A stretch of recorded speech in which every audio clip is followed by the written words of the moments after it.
रासपाको 2/3 सरकारले चाहिँ अब संविधान संशोधन गर्छ।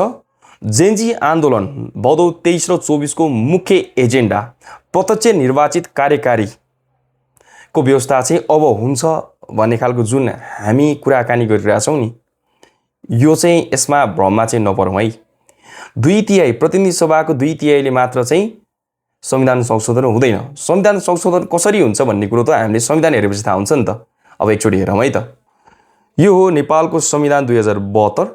यसको भाग 31 मा संविधान संशोधनको व्यवस्था गरिएको छ।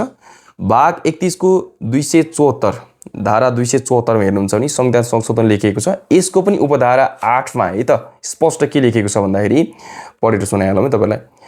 प्रदेश सभाको सहमति आवश्यक नपर्ने वा उपधारा 5 बमोजिम बहुसंख्यक प्रदेश सभाबाट स्वीकृति भई आएको विधेयक संघीय संसदका दुवै सदन यानि कि राष्ट्रिय सभा र प्रतिनिधि सभा सदनमा तत्काल कायम रहेका सम्पूर्ण सदस्य संख्याको कम्तीमा 2/3 बहुमतबाट पारित गर्नु पर्नेछ।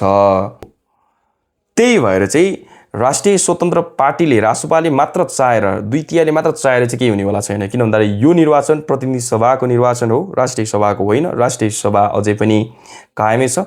यदि राष्ट्रिय सभाको 2/3ले नै ठिक छ अथवा सबैले ठिक छ, हामी संविधान संशोधन गरिदिउँ, देशमा प्रत्यक्ष निर्वाचित कार्यकारीको व्यवस्थापन गरिदिउँ भन्यो भने अभियसली इट्स पोसिबल। अदरवाइज रासपाले मात्र चाहेको खण्डमा र यो निर्वाचनले मात्र चाहिँ के तय गर्दैन भन्दाखेरि देशमा चाहिँ अब प्रत्यक्ष निर्वाचित कार्यकारी आउँछ भन्ने कुरा चाहिँ तय गर्दैन। त्यही भएर हामी भ्रममा नपरौँ। तर पनि देशमा स्थिर सरकार भने चाहिँ हुन सक्छ। किन भन्दाखेरि 2/3 पाएको छ, 5 वर्षसम्म सरकार चल्ला। लेट्स होप देशमा राम्रै होस्। हामी भ्रममा चाहिँ नपरौँ। जय देश, जय नेपाल।